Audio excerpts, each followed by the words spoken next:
Hello and welcome to our quarterly billing and coding live Q&A. Thank you guys so much for joining us live. We've consistently been coming on once a quarter, right? This year, I think we started last year coming on each quarter to answer any questions that you guys have about billing, about coding, about certification. So again, thank you so much for joining us. And that's basically what we're going to do tonight. Tonight, we wanted to talk about the certification exam. I'm sure some of your goals are to pass, one of the exams, whether it be by the end of 2023 or maybe, during the first quarter in 2024. So we wanted to briefly go over those certification exams, specifically the CPB, the Certified Professional Biller, and the CPC, Certified Professional Coder. So I will introduce myself very briefly first, and then I'm going to turn it over to Natasha. So my name is Kiana Craig. I am located in New York. I've been working in the healthcare industry for the last 24 years. Specifically, I've been a medical biller for the last 17 years. So I started a medical billing services company in 2008, and I became a licensed AAPC approved instructor in 2020. So I assist, my provider clients with managing their revenue cycle, as well as assist students with preparing and passing the AAPC exams. So Natasha, do you want to share a little bit? Yes, good evening, everyone. Hopefully, you are having a great Monday on today. So, I am Natasha C. Miller, also known as the Medical Mompreneur, and I've been in healthcare now for over 24 years. Been in business now, it'll be 12 years next month, so I'm really excited about that. And we have been helping women and moms to become certified as a certified professional coder. We also provide consulting services, training, medical billing services. And so that is just a little bit about me.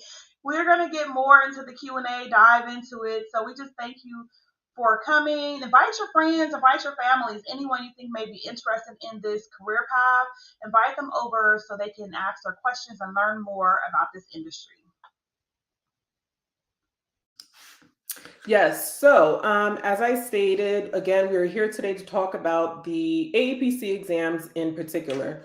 So, I am a certified professional biller and also a AAPC approved certified professional biller instructor. So, I'm going to be talking about the CPB exam. Natasha will talk about the CPC, the Certified Professional Coder exam, and we're hoping to take some of the fear, out of the exam for you guys to help you guys prepare for the exam, answer any questions that you have. So, Natasha, do you want to start with the CPC?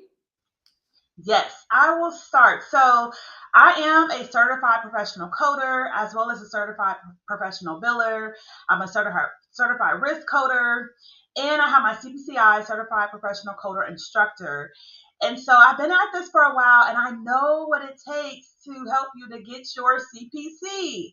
And so that's one of my specialties. The CPC exam is 4 hours to complete. It's 100 multiple choice questions, and you do have to take it in one sitting, right? And so with the CPC exam, it's not, I wouldn't say it's not challenging because it is a little challenging. But what I will say is if you prepare, right? And what does that preparation look like? If you, of course, possibly take a course through maybe the AAPC, a licensed instructor, right? If you prepare taking a CPC 4 hour exam review, such as I do offer that exam review. And then also you have to make sure you are ready by having read your guidelines and your guidelines pertaining to your ICD-10-CM and your CPT guidelines. So this industry is for someone who likes to read and pay attention to detail. If you are able to do that, then you can be successful with passing the exam. You need a 70% or higher to pass the exam. So that means you cannot answer incorrectly no more than 30 questions. So that's still a lot of questions, right? 70% or higher. Now, I do push my clients, my students for at least the 85% or higher when they come through me and when they're testing and preparing for that certification. And then also you need your 3 coding manuals. So you need your CPT manual, your HIPICS manual, and your ICD-10-CM manual. So if you are prepared with studying, have gone through possibly an exam review or a course, then you will be ready to sit for the certification. I help students to be able to pass the exam on the first try. I took this exam many years ago and I passed it on the first try. So if I'm able to do it, you can do it too. And at that time, I was married. I'm still married. And I had just had my youngest son, who is now 14. And so we had 4 children total, working full time. So if I was able to do it, you can do it too, right? And so that's the exam. The exam is broken down into different components. You have medical terminology, anatomy, some compliance, some coding guidelines. You have some questions just pertaining to ICD-10-CM. You have about 3 questions for hit pick, so not a lot. Majority of the questions for your CPC exam will come out of the CPT manual. The exam is heavily weighted on the CPT manual. So I stress a lot with reading your guidelines, underlining, highlighting keywords so those things stand out, tabbing your books, right? So important that you tab your manual so you're able to move through your exam quickly, because it is a timed exam. And then one last thing I want to share with the exam, you have 10 cases that is for a question. So it's an actual coding case, but it's multiple choice. So just be mindful of that the entire exam is multiple choice. Your answers are there. You just have to know how to find your answer, and I help you to be able to do that. And as a result, I'll share now, but we'll talk more about it. I do have a CPC exam review replay available. It's 4 hours. We'll put that information in the chat for you. If you are someone that's going to be taking your exam soon, before the end of the year, you need to get this replay. And you also can receive 4 CUs for it if you are already certified in the industry. So I will turn it back over to Kiana. And let me see, are there any questions that have come in for me just yet? I see a question. Would you recommend coding with billing or not? I've done coding a long time ago, and I'm only interested in billing as a business input. Okay, so that's a great question. You do not have to do coding if you are interested in billing. So if you're just interested in starting your own billing business, if you are certified as a biller, you don't have to be certified as a biller to start your business. You can just do billing. You don't have to do both. All right. And then Kiana, I think the other question is for you. How long is the billing course? And I'm going to turn it over to you. Okay, great. Thank you. Yes, I will get to that question. I'm just going to introduce the CPB a little bit. That is AAPC's billing credential, the Certified Professional Biller credential. I have a lot of notes here. I actually have a couple links that I'm also going to drop in the chat for you guys. So let me drop the first link. Actually, this is on AAPC's website, and it's going to give you the breakdown of the CPB exam. It's really important that you guys review that. I just put it in the chat. You can bring it up on your end, and you probably want to bookmark it because it's a really important page on their website. So I'm not going to go over it in a lot of detail, but you'll see that the CPB exam consists of 135 multiple choice questions. And same with the CPB exam, you need a 70% or higher to pass. So you do have to answer at least 95 questions correct. Again, they're multiple choice questions. I know there have been some talks about fill in the blank, but that is not in play as of yet. That's something that's in beta from what I understand. And AAPC Andy has already expressed in the Facebook groups and on the AAPC lives that they do, that they will definitely inform us in advance when those fill in the blanks will be on the exam and on which exam. So that's not something that is in play as of yet. That's in beta, and they would ask you your permission if that's something you want to participate in prior to seeing those types of questions before it's made public. But it's 135 multiple choice questions. You're going to be questions on the types of insurance. There are 29 of those questions. Billing regulations, there's 17 of those questions. HIPAA and compliance, 7 of those questions. Reimbursement and collections, 19 questions. Billing and claims, 19 questions. Coding. Now there are 10 coding questions out of 135. So that's a very small fraction of the exam. So although this is not a coding exam, it's a billing exam, there are some coding questions. And when you see the exam being advertised as open book, they're referring to the code books because we're not memorizing all of those tens of thousands of codes. So you have to have the code books with you during the exam. You cannot have your textbook, but you will need the 3 code books, the ICD-10-CM, the CPT, and the HCPC. So again, there are 10 multiple choice coding questions. You'll be able to go directly to the tabular section in the code books, look directly, for the codes for the answers. And those 10 questions could also consist of modifier questions. So basically, we have to familiarize ourselves with the code books. We're not actually coding. When these types of questions are not actually coding questions, because that consists of actually reading medical documentation and translating, the procedures and services and diagnoses into those codes. That's not actually what we're doing. On the billing exam, we're given multiple choice answers. We're going directly to the codes and selecting the most appropriate answer. So there are also 34 questions that are part of the case analysis. So there will be case studies. A lot of the questions can consist of the CMS 1500 claim form. So you definitely want to familiarize yourself with that form in its entirety. You want to know what each field means and what's required in each field. And you may also see some UB04 claim form questions as well. So again, I did put the link in the chat for you guys to go over that when you have time. It's very detailed, so you know the types of questions that you can expect on the exam. So the best ways to prepare for the exam are enrolling in the prep course. So the prep course is prepared by the same individuals who actually create the exam. So they're giving you, the material, they're giving you the curriculum that you need to study to prepare to pass the exam. Also, they created 3 practice exams for the billing exam. I know for the CPC, there are 6 practice exams. For the billing exam, there are 3. Okay, and those are great ways to study, additional study and preparation for the exam. Each practice exam consists of 50 multiple choice questions. They're graded electronically. You get rationales for any incorrectly answered questions, and those are available for purchase directly on the website on aapc.com.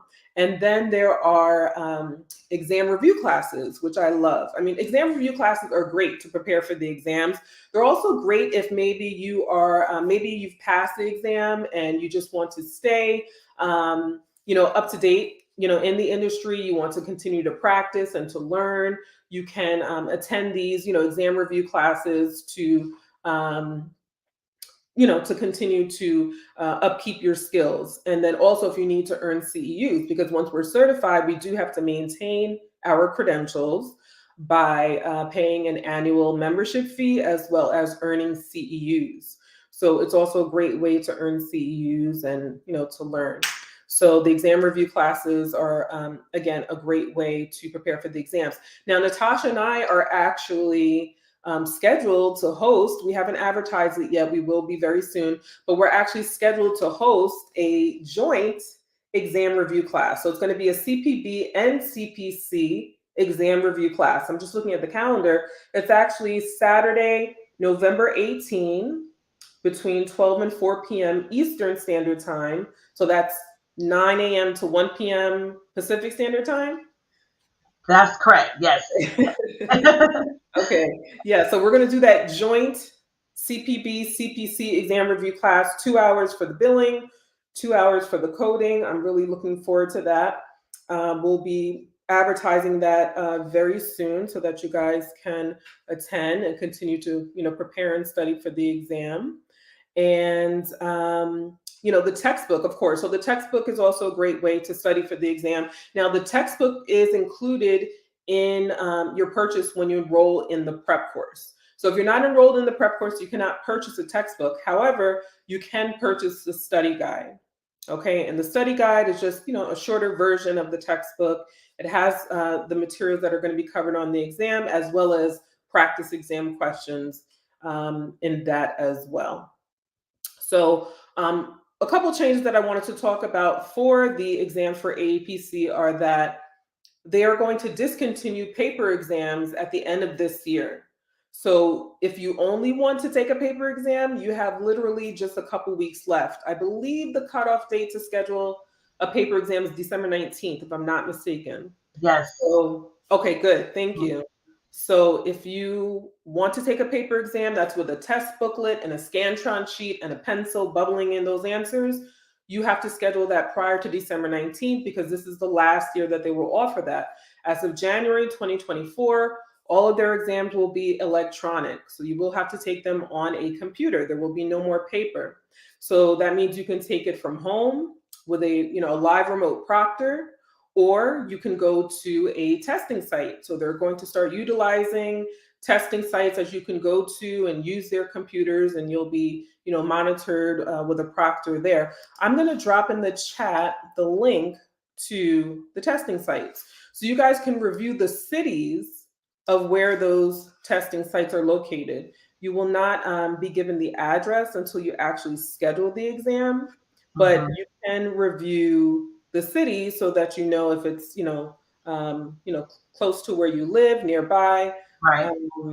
I'm going to put that in the chat. Did you want to add anything about that, Natasha?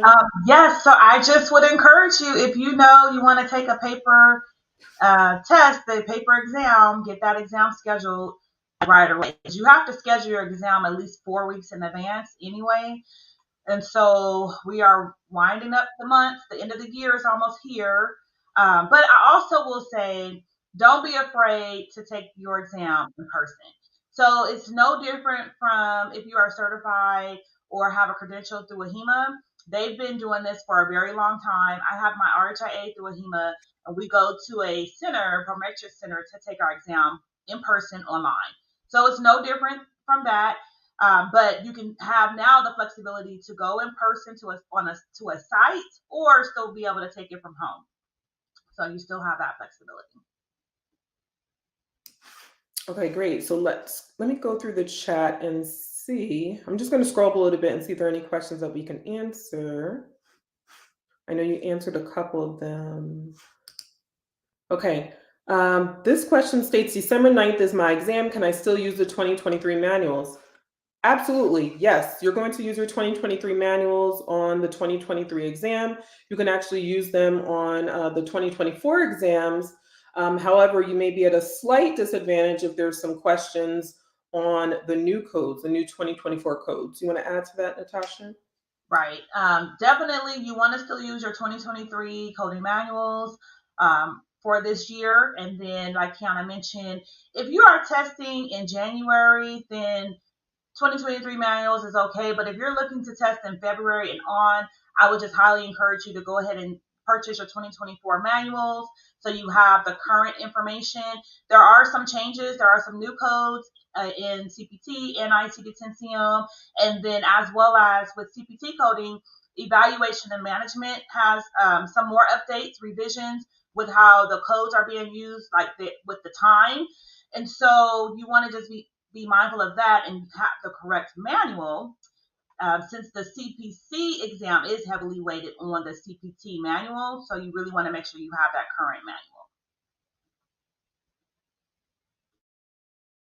Okay, the next question is, do you recommend AAPC or AMBA? So I'm not familiar with AMBA. I am, of course, affiliated with AAPC. I decided to join AAPC because they are the world's largest, credentialing and training organization for the business of healthcare. They have recently announced they have over 250,000 members worldwide. So your credentials are not just recognized in the United States, where we're living. They're recognized worldwide in many other countries. Same here. I'm not familiar with AMBA either. I've always been affiliated with AAPC and AHIMA. And so definitely I encourage everyone to sit for either your CPB, the biller, or your CPC, the coder through AAPC. The CPC is the gold standard for being able to code, and you do have to be certified to be able to code if you're looking to do that. Okay, the next question, it states, do you have to go to a building to take the exam, or can you take it from home? You can still take your exams from home in 2024. So in 2024, the exam option is going to be electronic only, so there will be no paper exam. So no test booklet, no Scantron sheet, but you can still take it remotely from home, or you have the option of going in person to a testing site. And I did put the link in the chat if anybody missed it. I just entered it again. I did put the link in the chat for the testing site so that you can browse the cities of where they are located in each state.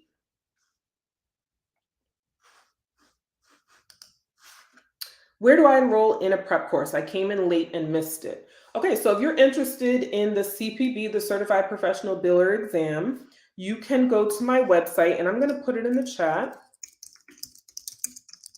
You can go to my website and look under training and certification. So I'm a licensed AAPC approved instructor. That means I have the authority to give you access to their CPB prep course. It's their prep course that they created. It's pre-recorded. It is self-paced so that you can study when it's convenient for you. And in addition to that, we do meet live every Wednesday at 8 p.m. Eastern Standard Time. We have live Q&A classes every week. So you'll be, self-studying through that prep course. There are 14 chapters, as well as meeting live, where I will be answering your questions. My signature course is called Biller Boss Bootcamp. So in addition to giving you access to the CPB prep course, you will also get access to my billing and software training course. So you're not only getting the formal education through the certification prep course, you're also getting actual hands-on training using real medical billing software with a medical billing expert. Again, I've been doing medical billing for 17 years. So I'm going to assist you learn the different stages of the revenue cycle and master the fundamentals. Okay, as long as you master the fundamentals, you will have the basic skills that you need to start applying for entry-level positions. And then Natasha, you want to share a little bit about the CPC prep? Yes, so the CPC prep, I would highly recommend going directly to the AAPC for that course. And then if you are someone who has already taken the course and you need help with passing your exam, then I do have my CPC exam review. And so that is available as a replay. And you can also receive 4 hours of CEUs. And then Kiana and I will also be doing a CPB, CPC exam review on the 19th, so you can catch that as well. But I'll put the link back in the chat for the CPC exam review. Our joint review is on the 18th. I just want to correct that date, Saturday the 18th. Yes. Mm-hmm. And we'll be posting that on our social media sites this week. So you'll be able to get the link to enroll and attend live. And we'll go over, again, it's going to be 2 hours of CPB prep, 2 hours of CPC prep. We'll be going over practice exam questions, case studies, what to expect on exam day, how to prepare, frequently missed questions. We're going to be going over a little bit of everything on that day. It's a total of 4 hours, and it is AAPC approved for 4 CEUs. So even if you're already certified and you're just looking to earn some additional CEUs, it's a great way to get some continuing education and to earn those CEUs. I'm not sure if you were present when we talked about the practice exams, but practice exams are available on the AAPC website. You can purchase them directly from AAPC. The CPC has 6 practice exams and the CPB has 3. With Biller Boss Bootcamp, my signature course, you do get access to practice exam A. It's included in the bootcamp. And then you can purchase the other 2 separately, again, directly from aapc.com. And then also, I'm not sure if Raspberry was here when we talked about it, but yes, you can use your 2023 books for the 2023 exam. In 2024, you can start using those books. However, I do want to mention for the billing students, if you don't have the 2024 code books, it is okay. You can use your 2023 code books on the 2024 exam. You can. Again, there are only 10 coding questions out of 135. So it is a small fraction of the billing exam.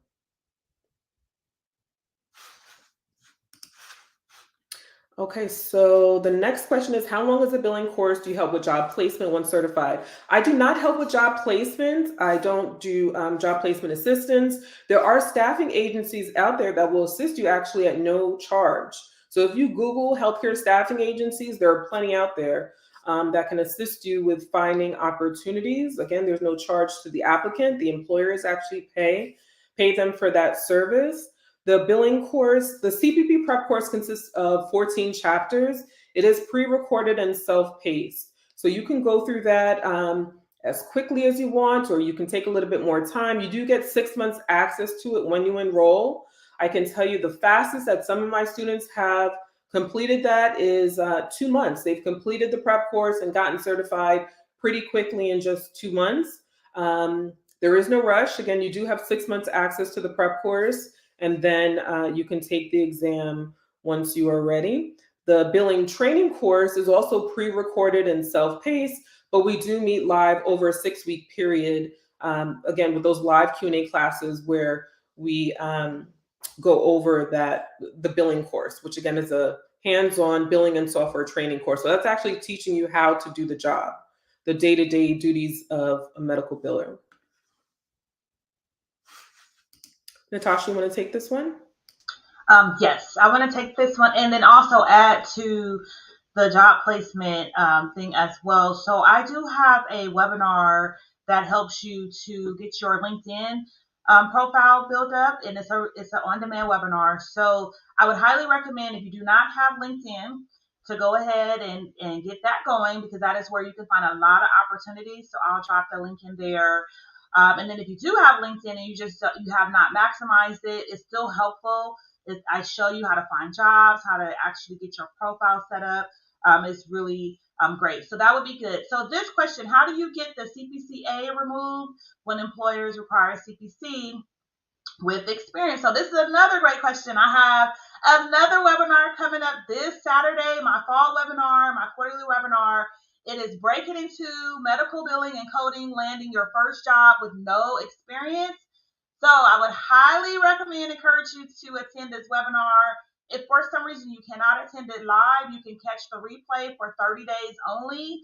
But I'm going to show you exactly that, how to actually get into the industry with no experience. And you'll be amazed at some of the things that you probably have just overlooked. But we're going to do a deep dive into navigating the career path, earning potential and growth, building out your impressive portfolio, just understanding the landscape of this industry. And then we're going to dive into the insider's guide to job hunting. So there are opportunities out there and available to you to get into this industry. So I would highly recommend you to be able to attend this webinar or catch the replay, but you do have to purchase it. And I'm going to share with you all the tips to help you to get into this industry. So if you do have your CPCA, if you are not certified, it's still good for you. If you're in school, this is still a good opportunity for you. So hopefully that is helpful. So stay tuned. I'm going to drop the link in the chat right now for you.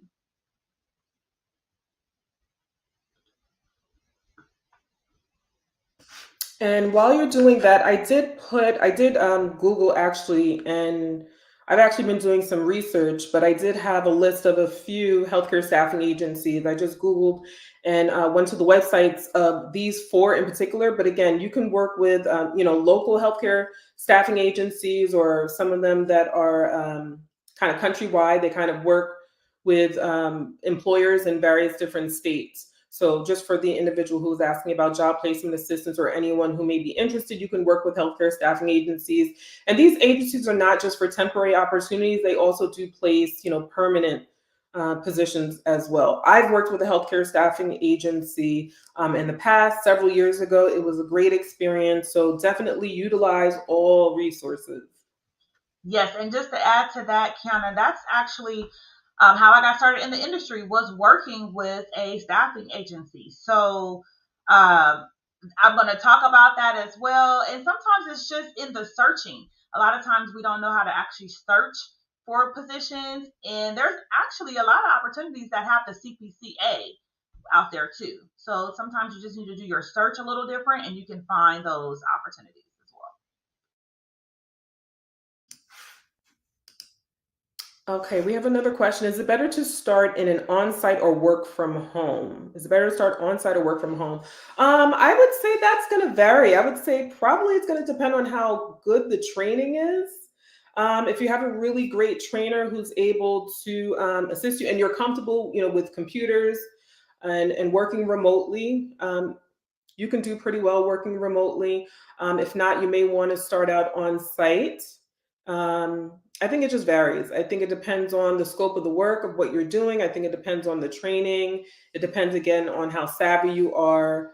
Um, with computers. I think that varies. But making that decision, of course, is going to be an individual decision based on the needs that you have in particular. I definitely started working out on site for many, many years. I worked on site. I didn't start working remotely until 2014. So I had already been working in the industry for many, many years. You want to share anything about that? Same here. When I started out, I was actually working on site. So it is different working on site compared to working from home if you're just getting started. Because on site, you do have that you can get up from your desk, go over to your coworker or even someone higher up to help you work through different things. But it's not out the question to start from home either. So again, like Kiana mentioned, if you do have your technical skills already in place, right? You know how to maneuver, you know how to research, and then maybe you already have a community or a tribe of individuals you can network with when you do have questions. That will be helpful as well. Because when you work from home and you're by yourself, you can get lonely, right? And so you got to know how to still be able to network even when you work from home and communicate and be able to talk with your peers in this industry when you're working from home.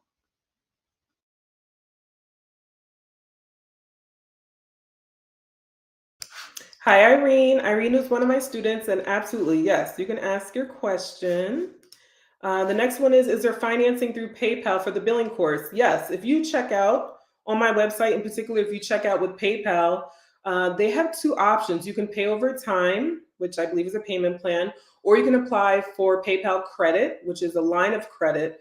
And you can possibly get 0% interest if you're eligible and you repay within 6 months. So those are some great options. So you can either check out with Shop Pay or Affirm with a payment plan. You can check out with PayPal with a payment plan or that financing option, or also Climb. So Climb is a student lender. They're the same student lender that is affiliated with or partnered with AAPC. So I have also partnered with Climb, and that is also an option as well. So if you're interested in that student lender or student loan, you can reach out to me via email. I believe the next question is, can you have a CPB and CPC certification? Natasha, why don't you, well, yes, I know the answer is yes, because I have both, but Natasha, why don't you talk about having multiple credentials? Yes. Having your CPB and CPC, it makes you more marketable, right? And so that allows for more opportunities to come your way. You can speak to both sides of the business. So if that is something that you're interested in, definitely do it. Now you do have to be mindful that you have to have more CUs that you need to take through the AAPC, right? And then those are two separate certification exams that you do have to pay for. But you are at a great advantage when you do have both. So you can have both or one. And with one, you can still have a great career and make great money. We're going to take a couple more questions.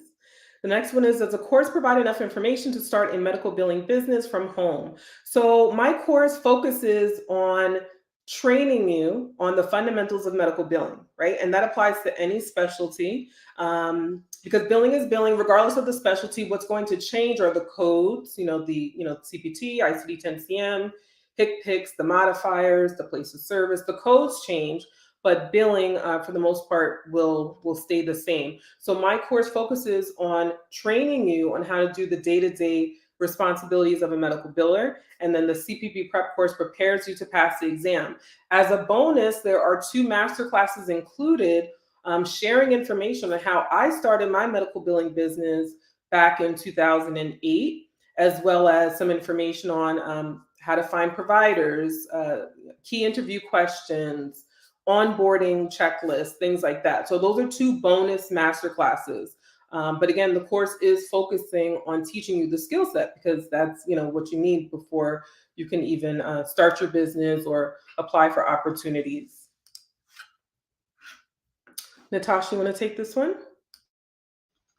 Yes. Do you have to have your CPT and ICD-10 CM book to take the certification test? Yes, you do. You need to have all three of your coding manuals. So that is your CPT, ICD-10 CM, and your HIPICS manual in order to test. You need to have your books. Okay, Irene is back. So Irene says, now that I'm done with the course, she completed the training course. How can I pursue certification? So this is a good question. A lot of times students are interested in enrolling, but they're not sure if they want to get certified yet, and that's okay. So I always encourage them to start out with the training first, and then after you complete the training, if you decide to pursue certification, you can upgrade to the boot camp, which is going to give you access to the CPB prep course, the textbook, the code books, 1-year AAPC membership, and the exam voucher with 2 attempts to pass the exam. So once you complete the training course, you can reach out to me. Just send me an email. Let me know that you want to upgrade to the boot camp to get certified, and I will reply with the next steps. But basically, you can pay the difference. You're not going to pay the full boot camp fee. You're going to pay the difference. So I will discount it less what you paid for the training. The next question, can I get any job? Can I get any job without certification in medical billing? Yes, you can still get a medical billing opportunity without being certified, because certification is not a requirement for medical billing. It's a requirement for medical coding. It is optional for medical billing. So why would someone choose to get certified? If they want formal education, if they want to be part of, a membership organization like AAPC, for educational purposes. I was, working in medical billing for several years before I got certified, but I did actually want that formal education because I was a self-taught medical biller. When I started doing medical billing, I taught myself. I didn't have any training, actually on the job training or anything. So I wanted that formal education. So it is optional, and yes, you can obtain billing opportunities without being certified. Is CPB easier than the CPC test? I wouldn't necessarily say that. I mean, I think that's subjective. I see that comment actually a lot in the Facebook group. Some individuals who have taken both think the billing exam is easier. That may not necessarily be the case. For some individuals who love coding and maybe not so much billing may think that the billing exam is a lot more difficult. So, I just think that's subjective. Did you want to add anything about that, Natasha? I agree. So you actually have more questions on the billing exam than the coding exam. And Mm-hmm. there's more cases on the billing exam than the coding exam. So it just really depends on the person and possibly where they have more strong points at. If they're just more, maybe they have more coding background knowledge or billing background knowledge. I took both exams and I thought they both were challenging. I don't think anyone was so much easier than the other. You have to know your guidelines. You have to know where to find the information. For the business of medicine, the different insurances. There's so much that you have to know, even on the billing side, right? So yes, that's what I would say to that. You got to study for both of them. Yeah, absolutely. Absolutely. I mean, the billing exam does include, let me go back to the full list of the breakdown. I mean, some individuals think like the regulations are difficult, um, the HIPAA and the compliance questions. So I just think it's objective, but with the proper, preparation, you can pass, either or. Okay, let's take one more question. And I think both of us answered in the chat. Someone was asking the names of the code books for the exam. You actually need all 3 code books for both the billing and the coding exam, right? The ICD-10-CM, the CPT, and the HICPICS. Okay, this is going to be the last question for today. It says, "What are the names of all the different positions in the field, and which one is recommended to learn first and second, and so on?" I'm a beginner here. Well, I don't know if I can tell you all of the different positions, but I can tell you some of them. And you don't have to necessarily learn them in any particular order, but I'll use myself for an example. So the first position that I obtained in the healthcare industry was an emergency room registrar. So I was working in the beginning stages of the revenue cycle. Little did I know then the effect that I had on the revenue cycle. It's a really important stage, the beginning stage, obtaining demographics, the insurance information. Um, I was working with the codes, entering, codes and charges as well. But the beginning stages, so registration and scheduling, verifying eligibility and benefits are really, really important. Possibly like a referral specialist, a surgical scheduler. I've also done surgical scheduling for different specialties. That was a great opportunity to work not only in healthcare, but on the revenue cycle and to learn about codes. This is what I want to mention about codes because one of the most frequently asked questions I get is if I have to learn coding as well. If I want to be a biller, do I have to learn coding as well?